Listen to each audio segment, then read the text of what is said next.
ఎవడైనా రాక్షసులు సాధారణంగా ఏం కోరుతారు? అయ్యా నీ చచ్చిపోకూడదంటారు. నీ చచ్చిపోకూడదంటే వాడి ఉద్దేశం ఏమిటంటే ఆత్మకి చావు లేదు కాబట్టి ఇంకేం చచ్చిపోకూడదు, శరీరం చచ్చిపోకూడదు అంటే బ్రహ్మగారు అంటారు అలా కుదరదు, ఇంకో మాట చెప్పండి అంటారు. అంటే వాడు ఏదో పెద్ద లిస్టు చెప్తాడు. చెప్తే బ్రహ్మగారు అంటారు తథాస్తు అంటారు. వెంటనే మహానుభావుడు శ్రీమన్నారాయణుడు దానికి మినహాయింపు వచ్చేటట్టుగా ఒక అవతారం తీసుకుంటాడు. తీసుకుని సంహరించేస్తాడు. ఇది అడిగిన వాడు ఉండడు, వెళ్ళిపోతాడు. ఈ మధ్యలో కొంత అల్లరి చేస్తాడు వాడు మొదటి కన్ను ఏమిటంటే దేవలోకం మీదకి వెళ్ళిపోతూ ఉంటాడు, తెస్తుంటాడు. ఇంతే కథ, ఎక్కడికి వెళ్ళినా అంతే. కాబట్టి ఇంత తపస్సు చేసి చచ్చిపోకూడదని కోరేవాళ్ళు రాక్షసులు. ఋషులు తపస్సు చేసి ఇంకా మేము పుట్టకూడదంటారు. వాళ్ళు దీనికి విరుద్ధం అడుగుతారు, ఇంకా మేము పుట్టకూడదు. ఇంకా మళ్ళీ పుట్టడం అంటే ఏంటి? శరీరం పుచ్చుకోకూడదు. శరీరం పుచ్చుకోకూడదంటే వాళ్ళు ఏమవ్వాలి? మోక్షం పొందాలి, అంటే ఈశ్వరుల్లో కలిసిపోవాలి. వాళ్ళంటారు మాకు మళ్ళీ పుట్టుకొద్దంటారు. వీళ్ళంటారు మేము సావకూడదంటారు. సావకూడదని అడిగిన వాళ్ళు చచ్చిపోతుంటారు, పుట్టకూడదని అడిగిన వాళ్ళు పుట్టకుండా అయిపోతూ ఉంటారు కదండి. నాకు చావు పుట్టుకలతో భయం లేదన్నవాడు కూడా చావు పుట్టుకకి అతీతంగానే వెళ్ళిపోతాడు. అది విచిత్రం. శంకరాచార్య వారు అలాగే అడిగారు. అయితే అది ఇంకా పెద్ద స్థాయి అలా అడగడం. అసలు నిజంగా మీరు ఆ స్థాయిల గురించి వింటుంటే ఇంకా గమ్మత్తుగా ఉంటుంది. కాబట్టి ఇప్పుడు ఈయన ఈ రెండు కోవలకి చెందడి భార్గవుడు. ఈయనన్నాడు అసలు చావన్నది ఒకటి లోకంలో ఉంది కదా, శరీరాలు చచ్చిపోతుంటాయి కదా, ఈ చచ్చిపోయిన శరీరాన్ని వెంటనే బతికించేసే శక్తి నాకు వస్తే అనుకున్నాడు. ఇది ఎంత చిత్రమైన కోరికండి.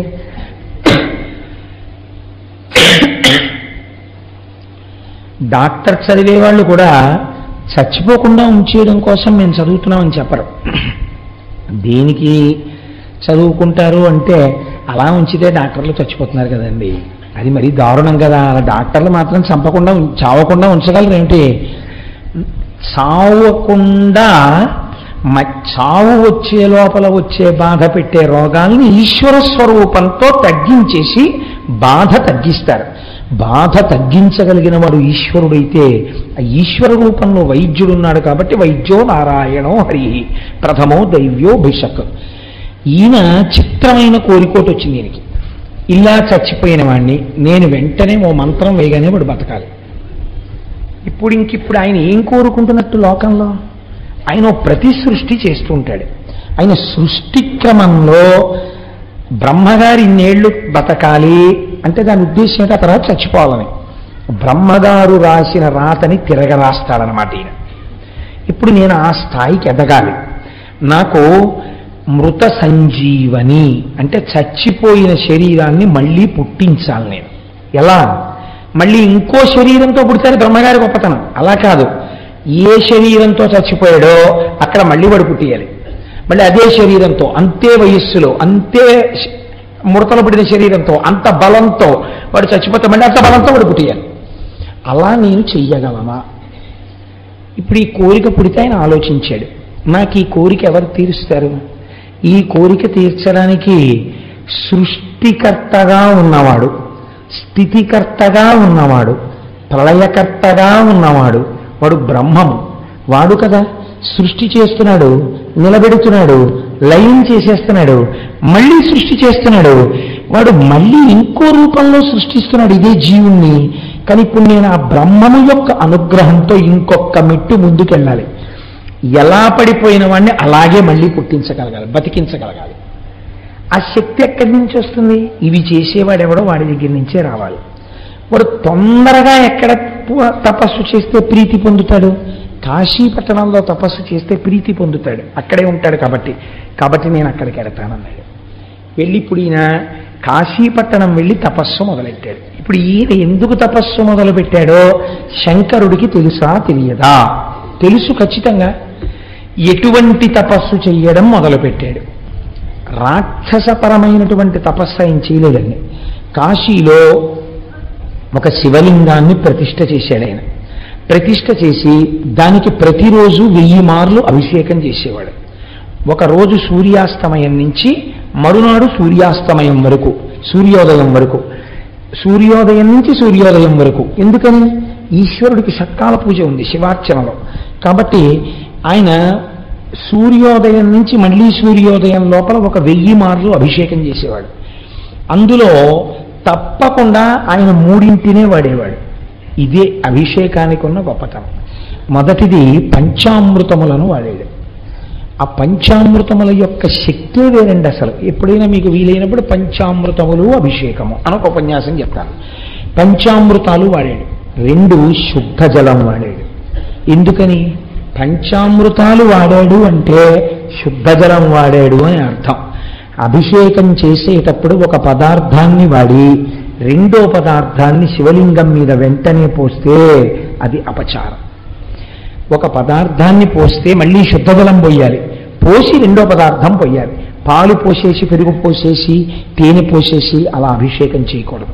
పాలు పోస్తే నీళ్లు పోయాలి. అందుకే శుద్ధ జలంతో ఒక పాత్ర పక్కన పెట్టుకోవాలి, ఒక పెద్ద బిందె, దాని దగ్గర ఒక చెంబు పెట్టుకుని పాలు పోసి నీళ్లు పోయాలి.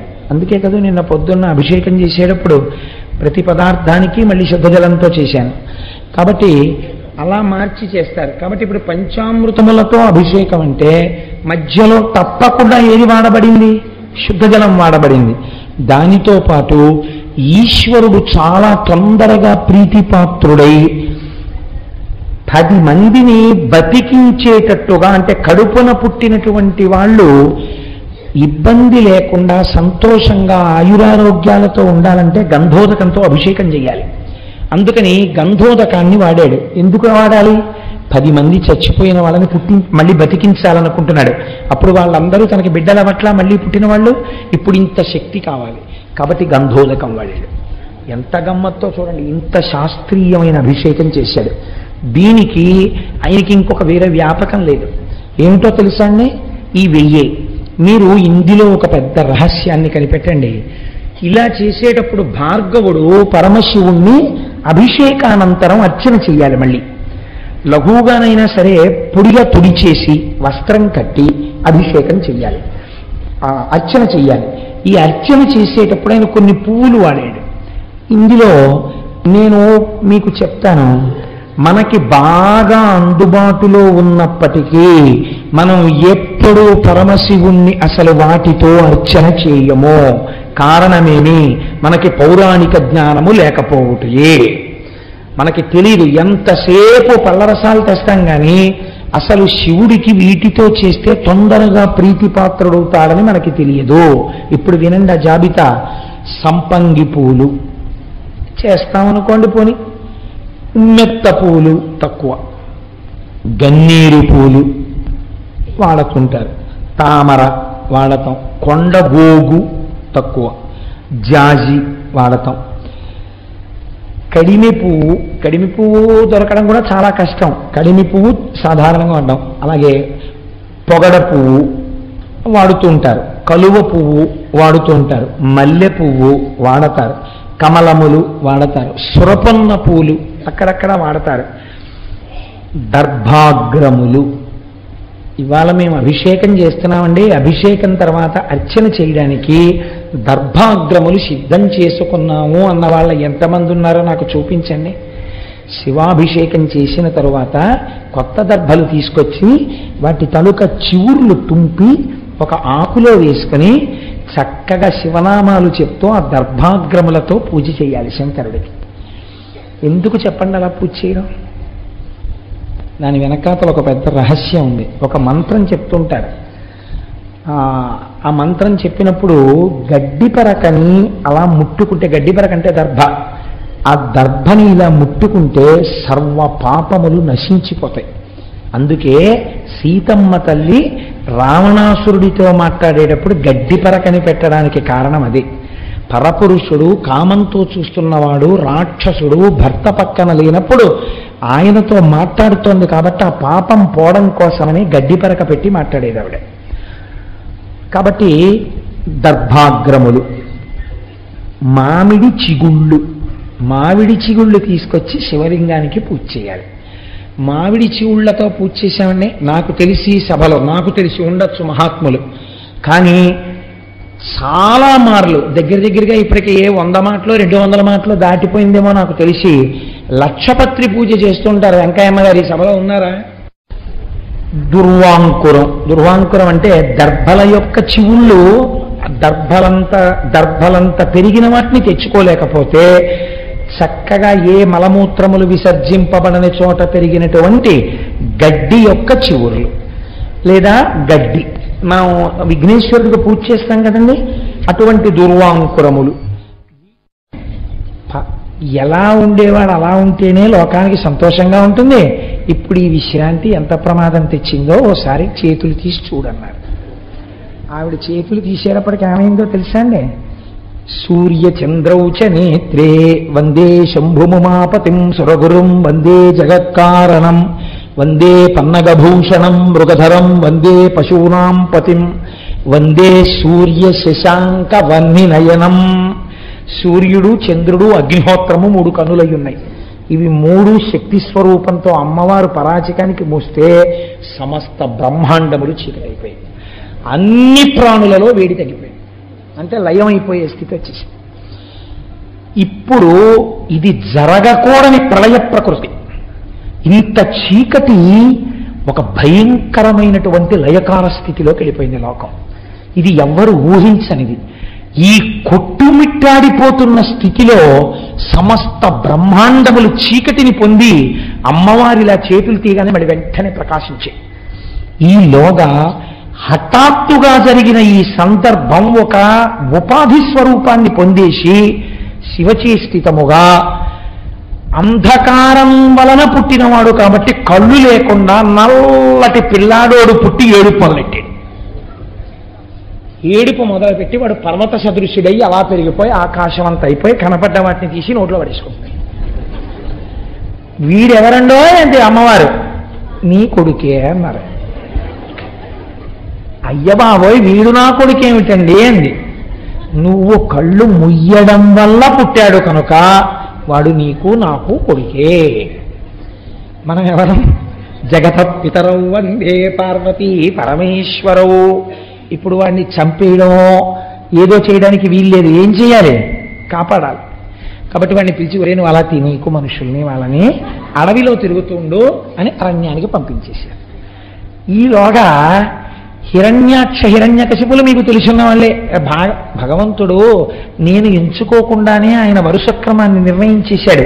దీని తరువాత నువ్వు ఇది చెప్తే శ్రోతలకి తేలిగ్గా అర్థమైపోతుందని. మీరు భాగవతంలో హిరణ్యకశిపుల గురించి విన్నారు. హిరణ్యాక్షుడికి కొడుకులు లేకుండానే హిరణ్యకశిపుడికి కొడుకులు కలిగారు. వీడికి బాధ కలిగి కొడుకులు పుట్టట్లేదని శంకరుడు గురించి తపస్సు చేశాడు. శంకరుడు ప్రత్యక్షం అయ్యాడు. ఏం కావాలని అడిగాడు. వాడబ్బో చాలా ధర్మం చెప్పాడు. ఇప్పుడు ఎన్నున్నా ఓ కొడుకు ఉండాలి కదండి, ఆ కొడుకు లేకపోతే సంతానం లేకపోతే తృప్తి ఉండదు కదా, నాకు ఓ కొడుకుని ఇప్పించండి అన్నాడు. నీకు సరిపోయే కొడుకోడు పుట్టి పెరుగుతున్నాడు రోయ్, వాడు నా కొడుకే అనుకోవచ్చు కాబట్టి నువ్వు వాడిని తీసుకెళ్ళి పెంచుకో. దత్తత ఇచ్చేశాడు. వాడు వీడిని తీసుకెళ్ళి పెంచుకున్నాడు. శివుడి కొడుకు కదా అని. ఎవరు వాడు? అంధకుడు, అంధకాసురుడు అయ్యాడు. వాడెందుకు సంతోషించాడు? ఋషులకు ఇస్తే వాళ్ళు తీసుకెళ్ళరు. ఇలాంటి వాడికి ఇస్తే అలాంటి వాడు బాగా కావాలి. అబ్బా భలే ఉన్నారు రా, అంత ఎత్తు పెరిగిపోతున్నాడు, అన్నీ తినేస్తున్నాడు, ఇలాంటి కొడుకే ఉండాలి నాకని వాడు తీసుకెళ్ళాడు. పెంచుతున్నాడు. కానీ ఈలోగా తండ్రి అనుకోకుండా చచ్చిపోయాడు. అనుకోలేదు, ఆదివరాహమూర్తి వచ్చి వాడిని చంపేశారు హిరణ్యాక్షం. పాపం వీడికి కళ్ళు లేవు, అంధుడు వీడు, అంధకాసురుడు. వాడి పేరే అంధకాసురుడు. 2 కళ్ళు లేవు, ఏమీ కనపడదు వాడికి, తినేస్తాడంతే వాడు తడుముకుని. కాబట్టి నీకు రాజ్యం ఇవ్వడానికి కుదరదు అన్నారు దాయాదులు. మాకు కన్ను లేదనే కదా మీరు రాజ్యం ఇవ్వనంటున్నారు, నేను చతుర్ముఖ బ్రహ్మగారి గురించి తపస్సు చేసి కన్ను తెచ్చుకుంటానన్నాడు వాడు. అని వాడు వెళ్ళి తపస్సు మొదలెట్టాడు. తపస్సు మొదలెడితే తపస్సే. చతుర్ముఖ బ్రహ్మగారు ప్రత్యక్షం అయ్యారు. ఏం కావాలరా నాయనా నీకని అడిగారు. అడిగితే వాడెంత చిత్రమైన వాడో చూడండి, నాకు 2 కావాలన్నాడు. ఏమిటి 2 అన్నారు ఆయన. నాకు కళ్ళు లేవు, రాజ్యం ఇవ్వనంటున్నారు, నాకు కన్ను ఈ లోకాన్ని చూడ్డానికి అన్నాడు. ఇస్తున్నాను అన్నాడు. రెండోది ఏమిటి అన్నాడు. నాకు పుట్టుకతోనే గొప్ప బలం ఉంది, లోకాన్ని పీడించగలిగిన బలం. ఆ బలంతో నేను లోకాలన్నింటినీ గెలవాలి ఈ కంటితో చూస్తూ. కానీ ఈ శరీరం చచ్చిపోకూడదు. ఇంకా అంటే బ్రహ్మగారు అన్నారు ఇది కుదరదు, నా జ్యూరిస్డిక్షన్లో లేదు, నీ ముందు ఇలా చాలా మంది అడిగారు, ఇంకో మాట చెప్పు, నువ్వే చెప్పు ఎవరి చేతిలో చచ్చిపోతావు అన్నాడు. అంటే వాడు కాసేపు ఆలోచించి వాడు అన్నాడు, అయితే నేను అడుగుతాను, బాగా వినండి. ఉత్తమ జాతి, మధ్యమ జాతి, కనిష్ట జాతి స్త్రీల యందు ఉండేటటువంటి లక్షణములు అన్నీ కూడా ఏ తల్లి నుండి ప్రసరిస్తున్నాయో, ఏ తల్లి భూతకాలమునందు, భవిష్యత్ కాలమునందు, వర్తమాన కాలమునందు, ఈ కాలములకు ముందు కాలములకు వెనక కూడా ఉంటుందో, ఏ తల్లి మహాసౌందర్యరాశి అయినప్పటికీ మనస్సు చేత వాచికముగా కాయికముగా అనుభవించాలన్న ఆలోచన రావడమే పాపహేతువో, ఏ తల్లిని లోకమంతా జగదంబ అని పిలుస్తుందో ఆ తల్లిని పొందాలన్న కోరిక నాకు పుట్టినప్పుడు నేను చచ్చిపోవాలన్నాడు వాడు. అంటే వాడి అసలు అలాంటి కోరికే కోరకూడదు కదండి. అదేం వెర్రి కోరిక. కొన్ని తప్పు మాటలు మాట్లాడుతుంటారు, తెలిసో తెలియకో. మీరు చూడండి, లోకంలో ఒక పొరపాటు మాట ఒకటి ఉంటుంది. ఏమిటంటే, నీకు ఎలాంటి భార్య కావాలి అని అడిగారు అనుకోండి, మా అమ్మలాంటి భార్య కావాలంటారు. నేను విన్నాను కొంతమంది దగ్గర. ఇది అంధక ప్రవృత్తి. అసలు అలా ఉపమానాలు వేయకూడదు. మా అమ్మగారి లాంటి పెళ్ళం కావాలంటే నాకు అనకూడదు. నువ్వు పొగుడుతున్నాను అనుకుంటున్నావు, అసలు ఆ భావన రాకూడదు. భార్య యందు భావన వేరు. నేను సభాముఖంగా చెప్పక్కర్లేదు. తల్లి యందు భావన వేరు. రెండిటిని పోల్చకూడదు, తల్లిని భార్యని. మీరు చక్కగా వినయ విధేయతలతో మా నాన్నగారిని మా అమ్మగారు ఎలా అనువర్తిస్తుంటారో అనువర్తించుట యందు అటువంటి వినయ బుద్ధి కలిగినటువంటి భార్యని మా అమ్మ తప్పకుండా నిర్ణయించగలదు మా నాన్నగారు. అందుచేత మా అమ్మా నాన్నగారులు నిర్ణయించిన పిల్ల నాకు భార్య అవ్వాలనాలి. అంటే మా అమ్మలాంటి భార్య రావాలనకూడదు. ఉపమానమునందు దోషం ఉంటుంది. ఇప్పుడు వాడు తెలిసో తెలియకో ఈ మాట అన్నాడు. ఇప్పుడు వాడికి ఎవరు తల్లి? అమ్మవారే తల్లి వాడికి. శంకరుడు చెప్పేశాడు కదా. ఇప్పుడంటే వాడు ఏం కోరుకున్నాడు? తన తల్లి యందు తనకు మోహం పుట్టాలని కోరుకున్నాడు. తథాస్తు అన్నారు బ్రహ్మగారు. ఇప్పుడు ఏమవుతుంది? అదే జరుగుతుంది. ఒకనొకనాడు వీడి భటులు వెళ్ళారు. మందరగిరి పర్వత గుహలో కూర్చుని శంకరుడు తపస్సు చేసుకుంటున్నాడు. పార్వతీదేవి ఉపచారాలు చేస్తుంది. ఆవిడ్ని చూశారు, ఆయన్ని చూశారు. ఈ తపస్సు చేసుకునేవాడికి ఇంత అందమైన భార్య ఎందుకు, మనకు అంధకాసురుడికి అయితే బాగుంటుందని వాడికి చెప్పారు. వాడు కబురు చేశాడు, నీ భార్యను నాకు ఇచ్చి నువ్వు తపస్సు చేసుకోవడానికి వెళ్ళిపో, లేకపోతే చంపేస్తానన్నాడు. శివుడు అన్నాడు, నేను నీ చంపేస్తాను తప్ప నీ చేతిలో నేను చచ్చిపోలేను. ఇలా కనపడుతున్నానని అలా అనుకుంటున్నావేమో, నేను యుద్ధానికి వస్తే చాలా తేడాగా ఉంటుంది. కాబట్టి అబ్బాయి నువ్వు ఇటువంటి మాటలు మాట్లాడరాదు. వాడికి ఇది అర్థం కాలేదు. అర్థం కాకపోతే శంకరుడప్పుడు తపస్సులో ఉన్నాడు. ఆయనకి తెలుసు వీడి యందు ఈ లక్షణము బాగా గట్టిపడాలి. గట్టి పడితే వీడు చచ్చిపోతాడు. కాబట్టి ఇప్పుడు ఆయన అన్నారు, ఏమిటి అల్లరంతాను నీ కోసం వాళ్ళు వస్తూ ఉండడం ఏమిటి, వాళ్ళేమో నిన్ను భారీగా పొందాలనుకోవడం ఏమిటి, నన్ను అడుగుతుండడం ఏమిటి, నేను ఇక్కడ కూర్చోవాలంటే తపస్సు పాడైపోతుంది, నేను ఇంకో చోటుకి వెళ్ళిపోయి 1000 ఏళ్ళు తపస్సు చేసుకుంటాను, నీ పాటలేవో నువ్వు పడనని వెళ్ళిపోయాడు. అంటే భార్యను వదిలేశారని మీరు అనుకుంటున్నారా? కాదు.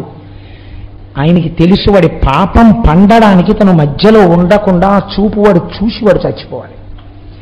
కాబట్టి ఇప్పుడు ఆ అంధకాసురుడు అమ్మవారి కోసం అని చెప్పి యుద్ధం మొదలెట్టాడు. దేవతలందరూ అమ్మవారి పక్షం, రాక్షసులందరూ వాళ్ళ పక్షం. ఇది మీరు చాలా జాగ్రత్తగా వినండి సుమా. యుద్ధం జరిగింది. 1000 ఏళ్ళు అయిపోయింది యుద్ధంలో. అయిపోతే శంకరుడు తిరిగి వచ్చాడు. ఏమి ఇంకా అవలేదా, ఈ గొడవ తేలలేదా, ఇంకా వాడేం అయిపోలేదా అన్నాడు. ఇంకా అవలేదు, అవుతోంది గొడవ, యుద్ధం జరుగుతోంది మా మధ్య అన్నాడు. ఇంతలో ఒక చిత్రం జరిగింది. విఘసుడు అని ఒక రాక్షసుడు బయలుదేరాడు. వాడు నందీశ్వరుడి దగ్గర నుంచి చతుర్ముఖ బ్రహ్మగారి వరకు దేవతలందరినీ మింగేశాడు. వాడు నోట్లో పడేసుకుని. ఇప్పుడు వాళ్ళందరూ వాడి కడుపులో కలిపారు. ఏడి నందీశ్వరుడు అని అడిగాడు ఆయన. మింగేశాడు విఘసుడు అన్నాడు. ఇలాంటి రాక్షసులు కూడా ఉన్నారన్నమాటని శంకరుడు తన త్రిశూలంతో వాడి పొట్ట మీద పొడిచి నొక్కితే దేవతలందరూ మళ్ళీ నోట్లోంచి బయటపడ్డారు. బయటపడి మళ్ళీ వాళ్ళు శంకరుడి పక్షానికి వచ్చి యుద్ధం మొదలెట్టారు. ఇలా యుద్ధం మొదలు పెడితే వచ్చిన ఇబ్బంది ఏం లేదండి, కానీ ఒక్కటే ఇబ్బంది వచ్చింది. శంకరుడు దేవతా సైన్యము పొడుస్తూ ఉండడం, చంపుతూ ఉండడం. అదే ఆయన ఇచ్చిన వరంతో ఈ పని చేస్తే బాగుంటుందా బాగుండదా అని ఆలోచించి నేను రాక్షసులకు గురువును కదా చేయకపోతే బాగుండదని ఈ శుక్రాచార్యులు వారు వచ్చి మృత సంజీవని మంత్రం వేస్తూ ఉండడం. ఇందువల్ల యుద్ధం అవ్వట్లేదు. ఎంతమందిని చంపినా మళ్ళీ తెల్లవారేటప్పటికీ అటెండెన్స్ రిజిస్టర్లో అన్ని పేర్లు ఉంటున్నాయి. మళ్ళీ వచ్చేస్తున్నారు యుద్ధానికి. ఒరే వీళ్ళందరినీ నేను చంపేశాం కదరా, మళ్ళీ వచ్చేస్తున్నారు ఏమిట్రా అంటే దర్శనం చేసుకున్న వాళ్ళే మళ్ళీ దర్శనానికి వచ్చేస్తున్నారేమోనయ్యా, ఇంతమంది ఉన్నారు ఏమిటన్నారు మన స్వామి వారు. అలా ఇదేమిటి ఇలా వచ్చేస్తున్నారు, విషయం ఏమిటన్నాడు తెలియనట్టు శంకరుడు. అంటే ఆ కింకరుడు అన్నాడు ఆయన దగ్గర ఉన్నవాడు, శుక్రాచార్యుల వారికి మీరు ఉపదేశం చేసేసారు కదా మహానుభావ, ఆయన మళ్ళీ బతికించేస్తున్నాడు. ఎక్కడున్నాడు శుక్రుడు అన్నాడు. అదిగో అక్కడ పర్ణశాల వేసుకుని శరీరాలను అక్కడికి పట్టుకెడతారు, మంత్రం చెప్తుంటాడు, వాళ్ళు లేచి వచ్చేస్తుంటారు. ఇదే ప్రక్రియ. అందుకని ఇలా వెళ్ళి ప్రసాదం పుచ్చుకొచ్చేసినట్టు ఈ భౌతికాయాలు తీసుకుని అక్కడికి వెడతారు. ఆయన ఇలా అంటారు, మళ్ళీ లేచి వెళ్ళిపోతుంటారు, పరిగెడుతుంటారు, వాళ్ళు యుద్ధానికి వచ్చేస్తుంటారు. అందులో వాళ్ళకి భయం లేదు అసలు చావని. అందుకని వాళ్ళు దరదరా వచ్చేస్తుంటారు, యుద్ధం చేస్తుంటారు, చచ్చిపోతుంటారు, శరీరాలు పట్టుకెళ్తుంటారు, మళ్ళీ తీసుకొస్తుంటారు. ఇది పెద్ద ఆట కింద ఉంది వాళ్ళకి. ఈశ్వర మీరు ఇచ్చిన విద్య, ఓహో నేనిచ్చిన విద్య శుక్రాచార్యుడు నాకే ఇబ్బంది కల్పిస్తున్నాడు అన్నమాట. శుక్రుణ్ణి పట్టి ఇక్కడికి తెండాను. దేవతలు వెళ్ళి శుక్రుణ్ణి పట్టి తీసుకొచ్చారు. శంకరుడు ఇప్పుడు శుక్రాచార్యుల వారు బయట ఉంటే ప్రమాదం, మృత సంజీవని వేసేస్తున్నాడు అందరికీ. ఎక్కడ దాచాలని చూసి ఎక్కడ దాచినా రాక్షసులు వెతికి తెచ్చుకుంటారు. అలా చేత్తో పట్టుకుని తీసుకుని నోట్లో పడేసుకుని గుడుక్కుని మింగేశాడు. ఇప్పుడు శుక్రాచార్యుల వారు శంకరుడి కడుపులోకి వెళ్ళిపోయి గర్భవాసం చేస్తున్నాడు. ఇది విచిత్రం. చిత్రం ఏమిటో ఎక్కడండి? నీ వరం నీకు బరువు అవుతుంది ఒకనాడు, కాబట్టి నువ్వు నా గర్భవాసం చేయవలసి ఉంటుంది. ఇప్పుడు ఆ కడుపులోకి వెళ్ళాడు. కడుపులోకి వెళ్ళి శుక్రాచార్యుల వారు తిరుగుతున్నాడు శివుడి కడుపులో. చూస్తుంటే బయట ఏమున్నాయో అన్నీ అక్కడే కనపడుతున్నాయి. అన్నీ కనపడుతున్నాయి కానీ తను ముట్టుకోవడానికి ఉపదేశాలు చేయడానికి వీలేం కుదరదు. అక్కడ అన్నీ శివుడిలో ఉన్నాయని ఏ స్తోత్రం చేశానో అది నేను చూస్తున్నాను అని పొంగిపోయాడు శుక్రాచార్యుల వారు. పొంగిపోయాడు కానీ బయట రాక్షసులు ఏమవుతున్నారు, ఒక్కొక్కడు చచ్చిపోతున్నాడు. ఆ చచ్చిపోవడాన్ని శివుడు కడుపులో చూస్తున్నాడు. ఆఖరికి అందరూ చచ్చిపోయారు. చనిపోయిన తర్వాత అంధకాసురుడు మిగిలాడు. ఇప్పుడు శంకరుడు ఏం చేశాడంటే వాడి త్రిశూలం పెట్టి గుచ్చాడు. ఇలాగా ఎండిపోయిన ఆకులు ఇలా గుచ్చి తీస్తుంటారు చూడండి, అలా కింద పడిపోయిన వాడికి త్రిశూలం గుచ్చాడు. చంపలేదు, చంపకుండా ఆ త్రిశూలాన్ని ఇలా పైకెత్తాడు. ఇప్పుడు వాడు ఆ త్రిశూలం మీద పడుకున్నాడు. పడుకుని ఇలా శంకరుడు త్రిశూలం పట్టు కూర్చున్నాడు. కూర్చుంటే పైనుంచి చేతులు జాత ఆయన జటాజూటాన్ని పీకుతున్నాడు. అలా కొన్నాళ్ళు యుద్ధం జరిగింది. యుద్ధం కాదు, శంకరుడేం దానికి ప్రతీకారం చేయలేదు. అలా వాడు శంకరుడి జటాజూటం వంక కొన్నాళ్ళు అలా చూస్తూ ఉన్నాడు. చూస్తూ ఉండిపోయిన తర్వాత ఒక ఆశ్చర్యకరమైనటువంటి విషయము ద్యోతకమైంది. ఈ కంటితో ఉన్న కంటితో ఇన్నాళ్ల నుంచి దేన్ని చూసి ఇవన్నీ అనుభవైక వేద్యములు అనుకుంటున్నాడో త్రిశూలమునకు గుచ్చుకుని ఉండిపోయిన తరువాత వాడికి వీళ్ళు నా తల్లిదండ్రులు, లోకమునకే తల్లిదండ్రులు, నేను ఎంత పాపపు కోరిక కోరాను, నా పాపం ఎలా నిష్కృతవుతుందని అప్పుడు వాడు శంకరుడు యొక్క 108 నామములు చెప్పాడు. 108 నామములు చెప్పిన తర్వాత శంకరుడు త్రిశూలాన్ని కిందకి దింపి ఇలా అన్నాడు. వాడు ఊడి కింద పడ్డాడు. కింద పడి వాడు కన్నీరు వరదలై కారుతుండగా పార్వతీ పరమేశ్వరుల పాదాల మీద పడ్డాడు. అయ్యా, ఈ కంటితో చూస్తున్నది సత్యం అనుకోవడం తప్పైపోయింది. అందుకని ఒక తప్పు కోరిక కోరాను. ఈ త్రిశూలం మీద పడుకున్నాక నాకు అసలు విషయం అర్థమైంది. నా తప్పు మన్నించి నన్ను కరుణించమని అడిగాడు. నిన్ను ప్రమథగణాలలో ఒక గణాధిపతిగా తీసుకుంటున్నానని శంకరుడు గణాధిపతిగా తీసుకున్నాడు. అంధకాసురుడు శంకరుడికి కింకరుడైపోయి భక్తితో బతికేశాడు. ఆ 108 నామాలు పరమశక్తివంతం. దీని వెనకాతల ఉండే రహస్యం ఏమిటో మీకు నేను చెప్తాను కొద్దిసేపట్లో, మీరు కంగారు పడకండి.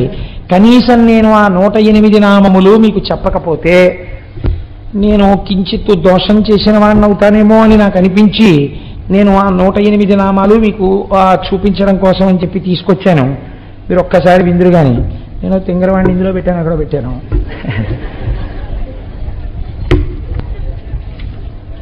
మీరు భక్తి శ్రద్ధలతో 108 నామాలు వినండి చాలు, నమస్కరిస్తూ. అలా చెప్తే ఏమైందో నేను తర్వాత చెప్తాను. అందుకే కొన్ని కోట్ల కోట్ల కోట్ల జన్మల తర్వాత తప్ప ఇవి వినరు అంది శాస్త్రం. ఇవి చదవరు.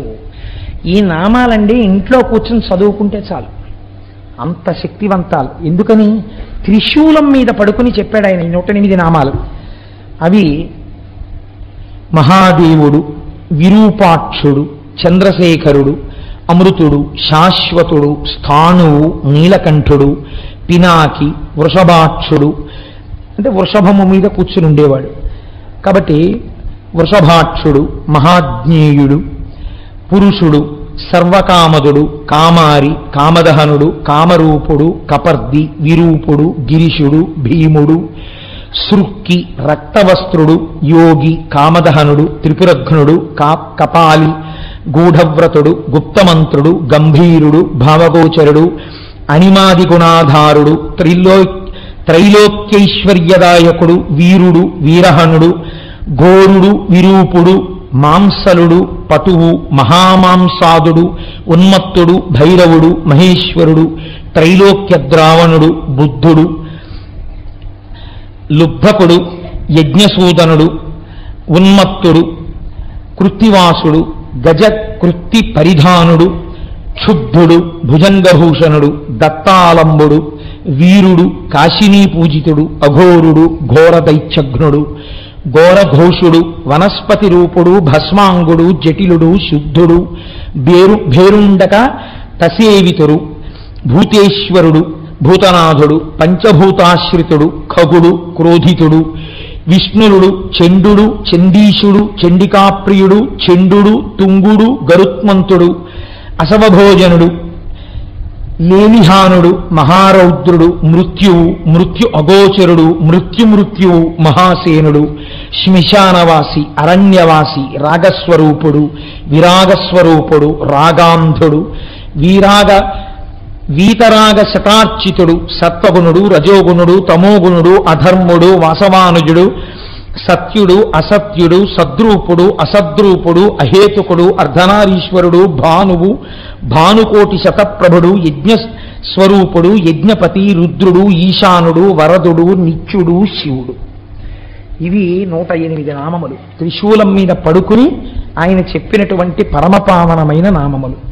ఇందులో ఉండేటటువంటి రహస్యాన్ని మీరు అర్థం చేసుకోండి. మనందరం కూడా పార్వతీ పరమేశ్వరుల యొక్క బిడ్డలమే. కానీ మనకి ఉన్నటువంటి బ్రహ్మదత్తమైన నేత్రము, సృష్టి అందియబడిన నేత్రము దేనికి ఉపయోగపడుతోంది? నన్ను మీరు క్షమిస్తే కామక్రోధములను అనుభవించడానికి. నామరూపాత్మకంగా లోకంలో మీకు బాగా ఇష్టమనిపించినది కామం తెచ్చి ఇంట్లో పెట్టడానికి, దాన్ని అనుభవించడానికి. అది అనుభవైక వేద్యము కాలేదు అనుకున్నా, వేరొకడికి దక్కుతోందన్నా క్రోధం వచ్చి వ్యగ్రతతో ప్రవర్తించడానికి. పేపర్లు తీస్తే అవే కదండి తెల్లారితే. కాబట్టి ఇటువంటి కామక్రోధములకు ఆ కన్ను పనికొస్తోంది. దాని వలన మీరు ఉపయోగమును పొందలేకపోతున్నారు. ఈ కన్ను త్రిగుణములలో తిప్పుతోంది. అందుచేత ఎటువంటి స్థితిని పొందుతున్నాం మనం అంటే, కామమునకు వశులమై హద్దులేని స్థితిని పొందడమే ఆయన అడిగినటువంటి వరం. కాబట్టి ఇప్పుడు దీని వలన ఏది వస్తుంది? మృత్యు వస్తుంది, మళ్ళీ పుట్టుకొస్తుంది. పుట్టుక మృత్యువు లేని స్థితి రాదు. కానీ ఈ కన్ను ఈశ్వరుణ్ణి చూడ్డానికి ఎప్పుడు పనికొచ్చింది? త్రిశూలం మీద పడుకుంటే పనికొచ్చింది. త్రిశూలం అనగా ఏమి అంటే సత్వ రజస్తమోగుణాతీతమైన స్థితి. సత్వం అంటే కొంతసేపు సంతోషంగా ఉండడం, రజోగుణం అంటే పరిగెడుతూ ఉండడం, ఏదో సంపాదించాలి, ఏదో తీసుకొచ్చేయాలి, ఆ వస్తువు తీసుకొచ్చేయాలి, కోరికతో ఉండడం. తమోగుణం అంటే కోపంగా ఉండడం, పడుకుంటూ ఉండడం, నిద్రపోతూ ఉండడం, అలసత్వం, బుద్ధిజాడ్యం, ఇవన్నీ తమోగుణం. మనం ఈ మూడింట్లోనే తిరుగుతాం. కాసేపు సంతోషంగా ఉన్నట్టుంటాం, టికెట్లు ఇస్తున్నారు, కౌంటర్ తీస్తారనేటప్పటికీ ఎగబడిపోతాం, ఓ లైన్లో కూడా నిల్చాం. అప్పుడు మనని రజోగుణ ప్రకోపం, అక్కడే దెబ్బలాడుకోవడం, తమోగుణ ప్రకోపం. ఆ తర్వాత మైకట్టుకుని ఎవరో అరిస్తే లైన్లో నించోవడం, సత్వగుణం. కాబట్టి ఏమైంది? నిన్న దెబ్బలాడుకున్న వాళ్ళే మర్నాడు పూజకు పట్టుపంచ కట్టుకుని వచ్చి ఎంతో భక్తి ప్రపత్తులతో పూజ చేస్తాడు. ఏమనుకోవాలి? సత్వగుణం. మీరు కావలసిన కోరిక కోరుకోండి అని అనడమే భయం. నీ పాదముల యందు అచంచలమైన భక్తి నిమ్మనడం, ఏదో కోరికలు కోరుతాడు. రజోగుణం. ఈ 3 గుణములలో తిరగకుండా 3 గుణములకు ఆధారమైనటువంటి నిర్గుణం ఒకటి ఉన్నదే, అది శుద్ధ సత్వమును కూడా దాటిన స్థితి. అది త్రిశూలం. శంకరానుగ్రహంగా త్రిశూలం మీకు తగలాలి. ఈశ్వరుడు అనుగ్రహించాడు, తగిలించాడు. తగిలించి పైన పెట్టాడు. దృష్టికోణం మారిపోయింది. ఆ కంటితోనే చూస్తున్నాడు, కానీ ఇప్పుడు ఎలా కనపడ్డారు? తల్లిదండ్రులుగా కనపడ్డారు. వాళ్ళని చేరడాన్ని కోరుకున్నాడు అంతే. ఇప్పుడు ప్రమథగణాలలో కింకరుడు అయిపోయాడు. ఇప్పుడు మరి శుక్రాచార్యుల వారి పరిస్థితి ఏమిటి? ఆయన లోపల కూర్చున్నారు గర్భంలో, యుద్ధం అయిపోయింది, చూస్తున్నారు అన్ని చక్క లైవ్ టెలికాస్ట్ టీవీలో చూసినట్టు చూస్తున్నారు. ఓర్నాయనో నేను ఎవరి కోసం అందరినీ బతికించానో ఆ అంధకాసురుడు శివుడు ప్రమథగణాల్లోకి వెళ్ళిపోయాడు. ఇప్పుడు యుద్ధం లేదేం లేదు, బయటంతా ప్రశాంతం. ప్రారంభమైనప్పుడు ఎంత వానో ఉపన్యాసం అయిపోయేటప్పటికి అంత తగ్గిపోయినట్టు, కథా ప్రారంభంలో ఎంత అల్లరో కథ చివరికి అంత ప్రశాంతం అయిపోయింది. నేను మాత్రం కడుపులో ఉండిపోయాను. ఎలా? ఇప్పుడు ఆయనకి ఇబ్బంది పట్టుకొచ్చింది. ఇబ్బంది పుట్టుకుంటే ఆయన ఒక చిత్రమైనటువంటి పని చేశాడు. ఇప్పుడు శివగర్భమునందు వాసము చేసి శివగర్భములో తిరిగి తిరిగి ఆ కడుపులోంచి బయటికి రావాలనుకున్నాడు. బయటికి రావాలని ఆయన ఒక గొప్ప స్తోత్రం చేశారండి శుక్రాచార్యుల వారు. శాస్త్రం అంటుంది, ఈ స్తోత్రం చదివిన, ఈ స్తోత్రం విన్నా అటువంటి వాళ్ళందరూ ఈ జన్మలో మళ్ళీ శంకరుణ్ణి చేరుతారు అని చెప్పింది. కాబట్టి అంత పరమ పవిత్రమైనటువంటి స్తోత్రము. మీరు ఆ స్తోత్రాన్ని అవతరించండి. ఆయన లోపల కూర్చుని రకరకాల తత్వానుసంధానంతో శంకరుణ్ణి పిలిచాడు పేర్లతో. ఆయన అన్నాడు, ఓం నమస్తే దేవేశాయ. ఎవరైనా ఎదురుగుండా కూర్చుని చేస్తారు, ఈయన ఎక్కడ చేస్తున్నాడు? ఆయన కడుపులోనే కూర్చుని చేస్తున్నాడు, ఆయనకి వినపడతాడు. ఓం నమస్తే దేవేశాయ సురాసుర నమస్కృతాయ భూత భవ్య మహాదేవాయ హరిత పింగళ లోచనాయ బలాయ బుద్ధిరూపిణే వైయాఘ్రవసనచ్ఛదాయ ఆరణీయాయ త్రైలోక్య ప్రభవే ఈశ్వరాయ హరాయ హరినేత్రాయ యుగాంతకారణాయానలాయ గణేశాయ లోకపాలాయ మహాభుజాయ మహాహస్తాయ శూలినే మహాదంస్త్రినే కాలాయ మహేశ్వరాయ అవ్యయాయ కాలరూపిణే నీలగ్రీవాయ మహోదరాయ గణాధ్యక్షాయ సర్వాత్మనే సర్వభావనాయ సర్వగాయ మృత్యుహంత్రే పారియాత్ర సువ్రతాయ బ్రహ్మచారిణే వేదాంతగాయ తపోంతగాయ పశుపతయే వ్యంగాయ శూలపాణయే వృషకేతవే హరయే జటినే శిఖండినే లకుటినే మహాయశసే భూతేశ్వరాయ గుహావాసినే వీణాపననతాలవతే అమరాయ దర్శనీయాయ బాలసూర్య నిభాయ శ్మశానవాసినే భగవతే ఉమాపతయే అరిందమాయ భగస్యాక్షిపాతినే. శ్మశానవాసినే అంటే గుర్తుపెట్టుకోండి, ఈ లోకమంతా ప్రాణులన్నీ భస్మైపోతే కదండి ఉంది, అందుకని లోకమంతా మహాశ్మశానమే, అది దాని అర్థం. అంతటా శివుడు నిండి ఉన్నాడని, అంతేగాని శ్మశానంలో కూర్చున్నాడని కాదు దాని అర్థం. ఒకవేళ ఉన్న అందరూ వదిలి వెళ్ళిపోయే చోట ఆయన ఒక్కడే ఉన్నాడు మనకి స్వాగతం చెప్పి కౌగిలించుకోవడానికి. కాబట్టి శ్మశానవాసిని భగవతే ఉమాపతయే అరిందమాయ భగస్యాక్షిపాతిని పూష్టో దశనాశనాయ క్రూరకర్తకాయ పాశహస్తాయ ప్రళయకాలాయ ఉల్కాముఖయాగ్నికేతవే మునయే దీప్తాయ నిశాంతపతయే ఉన్మయతే జనకాయ చతుర్థకాయ లోకసత్తామయాయ వామదేవాయ వాగ్దాక్షిణ్యాయ వామతో భిక్షవే భిక్షురూపిణే జటినే స్వయం జటిలాయ శక్రహస్త ప్రతిస్తంభకాయ వసూనాం స్తంభకాయ క్రతవే క్రతుకరాయ కాలాయ మేధావినే మధుకరాయ చలాయ వానస్పత్యాయ వాజసమేతి సమాశ్రయ పూజితాయ జగద్ధాత్రే జగత్కర్త్రే పురుషాయ శాశ్వతాయ ధ్రువాయ ధర్మాధ్యక్షాయ త్రివర్త్యమనే భూత భావనాయ త్రినేత్రాయ బహురూపాయ సూర్యాయుత సమప్రభాయ దేవాయ సర్వతూర్య నినాదినే సర్వబాధా విమోచనాయ బంధనాయ సర్వధారిణే ధర్మోత్తమాయ పుష్పదంతయాపి భాగాయ ముఖాయ సర్వహరాయ హిరణ్యస్రవసే ద్వారిణే భీమాయ భీమపరాక్రమాయ ఓం నమో నమో నమో నమో నమస్తే నమః అని శంకరుడు కడుపులో కూర్చుని శంకరుణ్ణి ఉద్దేశించి స్తోత్రం చేశాడు. శంకరుడు ఎంత ప్రీతి పొందాడంటేట, ఒక్కొక్కనాడు తండ్రికి కొడుకు ఇబ్బందికరంగా పరిణమిస్తాడు.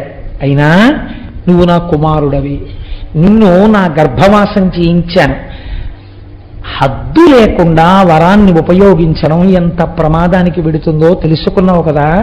దీనివల్లే కదండి తర్వాత కచదేవయానులది కూడా వచ్చింది. మళ్ళీని ఆఖరికి ఎక్కడికి వెళ్ళిపోయింది శుక్రాచార్యుల వారి కథ. ఆయన శిష్యుణ్ణి కాల్చి బూది చేసి బతికిస్తాడేమోనని ఆయనతో తాగించేశారు.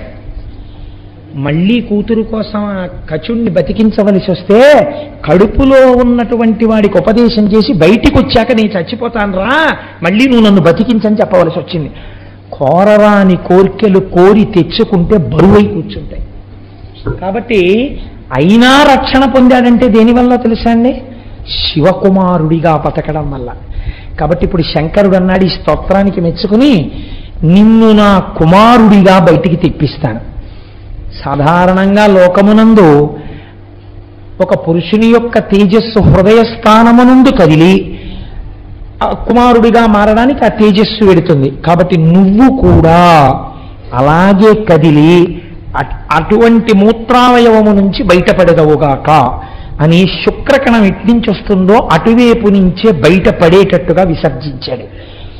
ఉత్పత్తి యందు శుక్రకణం వెళ్ళేటటువంటి ఆ నాళంలోంచి బయటికి వచ్చి శివుడి యొక్క కుమారుడు కలిగితే ఏ నాళములోంచి బయటికి రేతస్సు వెళ్ళాలో అలా బయటపడినవాడు కాబట్టి ఈశ్వర శుక్రనాళములోంచి బయటికి వచ్చిన మహాపురుషుడు కనుక, అటువంటి వాడు సృష్టిలో ఇంకొకడు లేడు కనుక భార్గవుడన్న పేరు పక్కకెళ్ళిపోయింది, శుక్రాచార్యుడన్న పేరు ప్రకాశించింది. అప్పుడు మహానుభావుడు అంత స్థితిని శుక్రాచార్యుల వారు పొందారు. పొంది ఈ లోకమునంతటినీ ప్రకాశింపచేసి అంధకాసుర వృత్తాంతం ద్వారా మనందరికీ కూడా మన దృష్టికోణమునందు రావలసినటువంటి మార్పు, మనం కోరరాని కోరికలు కూడా కోరినా ఈశ్వరుడు భక్తికి లొంగుతాడు. కానీ అవి కొన్నిసార్లు ఇబ్బందుల వైపుకి తీసుకెడతాయి. కాబట్టి అన్నిటికన్నా గొప్ప కోరిక ఒక్కటే, ఈశ్వర నీ పాదముల యందు నిశ్చలమైన భక్తిని నాకు కృప చెయ్యి. హాయిగానండి చిన్నతనంలో తండ్రి గారి వేలు పట్టుకుని అమ్మ చెయ్యి పట్టుకుని యాత్రలకి వెళ్ళినటువంటి రోజుల అందం మీరు పెద్దవారు అయిపోయిన తర్వాత ఇంకుందనుకుంటున్నారా? లేదు. మీ కాటేజీకి మీరు పరిగెత్తాలి, మీరు రైలు దిగాలి, మీ పెట్లు మీరు చూసుకోవాలి, ఎవరి మీదో విసుక్కోవాలి. మీరు రైల్లో ఆడుకుంటుంటే ఏ డోర్ దగ్గరికి వెళ్ళిపోతారో అని నాన్నగారు వెనకాలే వచ్చి పట్టుకుని తీసుకెళ్లి కూర్చోపెట్టి ఒళ్ళో కూర్చోపెట్టుకుని అమ్మ కూర్చోపెట్టుకుని ఆ కావలసింది మళ్ళీ పిల్లాడి ఆరోగ్యం పాడవుతుందని వేడి పాలు కొని ఆ పాలు పట్టించి బిస్కెట్లు పెట్టి హోటల్లో ఏడుస్తూ కూర్చున్న వాడికి అన్నం పెట్టి వాడికి తలనీలాలు ఒళ్ళో కూర్చోబెట్టుకుని బుర్ర పట్టుకుని జాగ్రత్త అంటూ తలనీలాలు ఇప్పించి హాయిగా మీరు ఆడుకుంటుంటే అమ్మా నాన్న మిమ్మల్ని కాపాడుకుంటుంటే మీకు బాధ ఏముందండి? వెనక అన్నిటికీ వాళ్ళు ఉన్నారు. మీకు ఇంత జ్వరం వస్తే మొక్కడానికి వాళ్ళు ఉన్నారు, పూజలు చేయడానికి వాళ్ళు ఉన్నారు. వాళ్ళుండగా మీకు భద్రత, రక్షించే వాళ్ళు వెనకాలంటే మీకు భద్రత. మీ అంతటా మిమ్మల్ని మీరు రక్షించుకోవడానికి మీరు కోరికలు కోరుకుని ఆ కోరికలు మిమ్మల్ని రక్షిస్తాయి అనుకోవడం భద్రత. కాబట్టి అడగవలసింది ఒక్కటే, ఈశ్వర నీ పాదముల యందు నిశ్చలమైన భక్తిని కృప చేయి. నా మనస్సు కదిలిపోయి వేరొక దానికోసం వెంపర్లాడకుండా నా మనస్సు ఎప్పుడు నీకోసం వెంపర్లాడేటట్టు నన్ను అనుగ్రహించు. ఇప్పుడు బాధ్యత ఎవరి మీద పడుతుంది? భగవంతుడి మీద పడుతుంది. మీ మనస్సు కదిలిపోకుండా తన పాదాలు అందించాలి. కాబట్టి మిమ్మల్ని ఆయన రక్షించుకుంటాడు. అందుకే శంకరులు అంటారు, ఎప్పుడు అడగవలసినా మనం ఒక్కటే అడగాలి, ఈశ్వర మీ పాదముల యందు చెక్కు చెదరని నిశ్చల భక్తిని కృప చెయ్యి. మీకు ఆ భక్తి కలిగి మీరు ఆ భక్తితో ఉన్నప్పుడు మీరు ఎందుకు పాడైపోతారండి? ఈశ్వరుడే మిమ్మల్ని రక్షించుకుంటాడు. తల్లిదండ్రులు పిల్లలు పాడైపోతారు ఒప్పుకుంటారా? ఎలా కాపాడుకుంటారు? అలా మిమ్మల్ని భగవంతుడే కాపాడుకుంటాడు. ఇంత గొప్ప విషయాన్ని మనకి ఆవిష్కరించి అంతటి అంధకాసురుడు చిట్ట చివరికి ఏ స్థితిని పొందాడో, శుక్రాచార్యుల వారు ఎంత గొప్ప స్థితిని పొందారో, ఎంత భక్తితో నిలబడ్డారో మీరు చూడండి. ఆయన కోరుకున్న వరం ఒక్కటే ఆయన ఇబ్బంది పెట్టిందేమో లోకంలో, కానీ ప్రపంచంలో పరమేశ్వరుడు తనంత తాను ఇచ్చినటువంటి వరాలు మిగిలినవి. ఏది? శుక్రస్థానం ఇచ్చాడు, దీదీప్యమానం చేసింది. నీవు ఉదయించే వేళలో ధర్మకార్యం జరిగితే ప్రకాశిస్తుందన్నాడు, పనికొచ్చింది. వివాహం జరిగితే ఉపయోగపడుతుందన్నాడు, పనికొచ్చింది. నువ్వు నా గర్భవాసం చేయవలసి ఉంటుందన్నాడు, పనికొచ్చింది. నిన్ను దాటి ఎవరూ వెళ్ళరన్నాడు, పనికొచ్చింది. నువ్వు లోకపూజితుడు అవుతావన్నారు, పనికొచ్చింది. నువ్వు తపస్సు చేసిన చోట శుక్రేశ్వరుడై నేను వెలుస్తానన్నాడు, పనికొచ్చింది.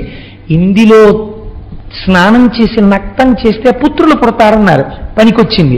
నీ యందు భక్తితో ఉంటే పిల్లలు పుడతారన్నారు, పనికొచ్చింది. ఇబ్బంది పెట్టింది ఏదైనా ఉంటే తనంత తాను కోరుకున్నది ఒక్కటే పెట్టింది. కాబట్టి మీకు నాకు ఏమర్థం అవ్వాలి? మనంత మనం ఏమీ కోరక్కర్లేదు. ఎప్పుడైనా మీరు కోరిక కోరుకోండి అంటే ఏ కోరిక కోరాలని దాని అర్థం? నీ పాదముల యందు చెక్కు చెదరని నిశ్చల భక్తిని కృప చేయదుగాక. మహానుభావుడు జగద్గురువులు కనుక, దయార్ద్ర హృదయుడు కనుక, శంకరుడు శంకరులుగా వచ్చారు కనుక శంకరులు ఇదే చెప్తారు. నరత్వం దేవత్వన్నగవన మృగత్వం మశకత పశుత్వం కీటత్వం భవతు విహగత్వాది జననం సదాత్పాదాబ్జస్మరణ పరమానందలహరి విహారాసక్తం చేద్ధ్రూ దయమిహ కింతేన వపుషా. నాకు ఏ శరీరం వస్తుందన్న దాని గురించి నాకు బెంగలేదు. నాకు కావలసింది ఏమిటో తెలుసా శంకర? ఏ శరీరంలో ఉన్నా నీ పాదములయందు భక్తి. ఆయన ఏకంగా శరీరాల స్థాయిలో మాట్లాడారు. దూర్జటన్నాడు, లోకుల్నంగని మెచ్చని ఎలుగని లోలోన నిందించని చీకాకున్బడని మహాత్ముడనని జేలొగ్గని మూకీభావమునం తిట్టని త్రోయని నీ కారుణ్యము కలిగి ఉండినను అంతే చాలునో శంకరా అన్నాడు. ఇవి మనం నేర్చుకోవలసినవి. ఆయన అనుగ్రహం ఉందా? పవి పుష్పంబగు అగ్ని మంచగు నాకోపారంభు విస్థలంబగు శత్రుండతిమిత్రుడవు విషము దివ్యాహారమౌ నిన్నగా అవనీ మండలి లోపలం శివ శివేచ్ఛాభాషణోల్లాసకిన్ శివా నీ నామము సర్వవశ్యకరమౌ శ్రీకాళహస్తీశ్వర. మీరు తెలిసో తెలియకో ఆ నామాన్ని రాసేటప్పుడు కాయిక కైంకర్యం అవుతుంది. చెయ్యి పట్టుకుంటుంది, కాళ్ళు రాయడానికి వీలుగా కూర్చుంటాయి, శరీరం వంగుతుంది, కళ్ళు చూస్తాయి, పెన్నుని వేళ్లు పట్టుకున్నాయి, శ్రీ శివ అని లోపల ఉచ్చరిస్తున్నారు. పైకి అంటే ఫలితం తక్కువ, లోపలంటే ఫలితం ఎక్కువ. కాబట్టి ఇప్పుడు పైకి అనకుండా శ్రీ శివ అనుకుంటూ రాస్తున్నారు. లోపలంటున్నారు మానసిక వాచిక కాయిక కైంకర్యములు 3 జరిగిపోయాయి. ఇప్పుడు ఒక్క శ్రీ శివ పుస్తకంలో ఎంత శక్తి ఉంది! అలాంటివి ఒక 5 కోట్ల శ్రీ శివ పుస్తకం తయారై ఒక స్తూపంలో పెట్టామనుకోండి, ఇప్పుడు ఆ స్తూపం ఏమవుతుందో తెలుసా అండి? అపారమైన శక్తికి అందరమైపోతుంది. ఇప్పుడు ఇది ఎవరికి పనికి వస్తుంది? ఎవరు రాశారో తెలియదు, పుస్తకాలన్నీ లోపల ఉన్నాయి. ఊళ్ళో ఎవరికైనా ఇబ్బంది వచ్చిందనుకోండి, వెళ్ళి ఆ శివస్తూపం చుట్టూ ప్రదక్షిణం చేస్తారు. శక్తికి ఒక లక్షణం ఉంటుంది, అది ప్రసరణం జరుగుతుంది. ఇప్పుడు విద్యుత్ ఉందనుకోండి, పరిగెడుతుంది ప్రవాహం. ఇప్పుడు ఆ లోపల ఉన్న శక్తి పైకి తరంగముల కింద వ్యాప్తి చెంది ఉంటుంది. మీరు ఆ తరంగములలోకి వచ్చి నిలబడి తిరుగుతున్నారనుకోండి, ఏ ఆలోచన చేస్తే మీకు ఆ కష్టం పోతుందో అలా కష్టం పోయే శక్తి అందులోంచి మీ మనస్సులోకి ప్రవేశించి ఆ నిర్ణయం వేపకు బుద్ధిని మారుస్తుంది. కాబట్టి ఊళ్ళో ఉన్న వాళ్ళని రక్షించుకోవడానికి పరమాత్మ పేరు రాసి స్తూపం కట్టుకోవాలి కదా. రామనామం ఎంత గొప్పదో శివనామము అంతే గొప్పది. శివుడు రాముడని 2 లేవుగా, ఇప్పుడేగా విన్నారు మీరు. మహానుభావుడు చేసినటువంటి స్తోత్రం. ఆ శుక్రాచార్య వారు గరుత్మంతుడవు కూడా నువ్వే అని చెప్పారు. ఉన్నది ఒక్కటే పదార్థం. ఈనాడు మనకి నామం రాసే అవకాశం వచ్చింది, రాశాం. ఈశ్వరుడు అటువంటి ప్రచోదనం ఇచ్చాడు. మళ్ళీ ఎప్పుడైనా మనకి అవకాశం వస్తే రామకోటి కూడా రాసి రామనామాలకో స్తూపం కడదాం. మనకి రామనామం మీద పరమ ప్రీతి. రామనామం అంటే పొంగిపోతాం. మనకే శివనామమే రాయాలి, రామనామం రాయకూడదని మనకేమీ భేషజాలు లేవు. ఇవాళ ఈశ్వరుడు మనకు ఆ ప్రచోదనం ఇచ్చాడు, శివనామం రాస్తున్నాం. రేపు ఈశ్వరుడు మళ్ళీ ప్రచోదనం ఇస్తే ఈ స్తూపం కాదంటే రామనామ స్తూపం కూడా కడదామండి అని మీ అందరూ సంతోషపడ్డారనుకోండి. నిన్న ఎందరో ప్రాంగణంలో కూర్చుని శ్రీ శివ రాస్తుంటే ఎంత సంతోషించానో నేను. ఎంత చక్కగా వీళ్ళందరూ ఆ పుస్తకాన్ని టైం వేస్ట్ అవ్వకుండా ఎలా రాసుకుంటున్నారా అనిపించింది. చక్కగా ఆ పుస్తకాలన్నీ స్తూపంలో వేస్తాం. ఇవాళ ఈశ్వరుడు ఆలోచన ఇచ్చాడు. ఏమో ఒకనాటికి ఈ దేవాలయ ప్రాంగణం ఎక్కడెక్కడ కోరికలు తీరని వాళ్ళు కాకినాడ వెళ్ళి అయ్యప్ప స్వామి గుడి ప్రాంగణంలో రామకోటి స్తూపం, శివకోటి స్తూపం, కృష్ణకోటి స్తూపం, అంబాకోటి స్తూపం, అన్ని స్తూపాలు ఉన్న ఏకైక దేవాలయం కాకినాడ అయ్యప్ప గుడి. వెళ్ళి ప్రదక్షిణాలు చెయ్యండి అని పిల్లల్ని పంపుతారేమో. పంపి పిల్లలు కూడా ప్రదక్షిణాలు చేసి శివస్తూపానికి, శక్తి స్తూపానికి, రామస్తూపానికి ప్రదక్షిణం చేసి వచ్చి పెళ్లిపీటల మీద కూర్చోండని, లేకపోతే పసుపు బట్టలు కట్టుకోగానే ఇక్కడికి తీసుకొచ్చి స్తూపాలకి ప్రదక్షిణాలు చేసే రోజులు దగ్గరలో ఉన్నాయేమో. ఎంతమంది పసుపు బట్టలతో రావాలో ఈ గుడికి రాబోయే కాలంలో. కనుక మనందరం వినడం, చక్కగా దాన్ని ఆచరణలో పెట్టుకోవడం. మీరు విన్నారు కదా ఇప్పుడు శివానుగ్రహం అంటే ఎలా ఉంటుందో, శుక్రుడు ఏ స్థాయికి వెళ్ళగలిగాడు, అంధకాసురుడు సావవలసిన వాడు ప్రమదగణాల్లోకి వెళ్ళిపోయాడు. అది ఏ దృష్టికోణం మారడం వల్ల అటువంటి శాశ్వతత్వాన్ని పొందాడో అది మనం గ్రహించవలసినటువంటి నీతి. గ్రహించి ఆచరణాత్మకం చేసుకున్న నాడు మనం ధన్యులం అవుతాం. మనకి అటువంటి శక్తి ఈశ్వరుడు నిర్హేతుక కృపా కటాక్ష వీక్షణముల చేత ఆయన మనకిచ్చి రక్షించుగాక అని ప్రార్థన చేస్తూ రేపటి రోజున కూడా ఒక మహోత్కృష్టమైనటువంటి విషయాన్ని ఆవిష్కరించే ప్రయత్నం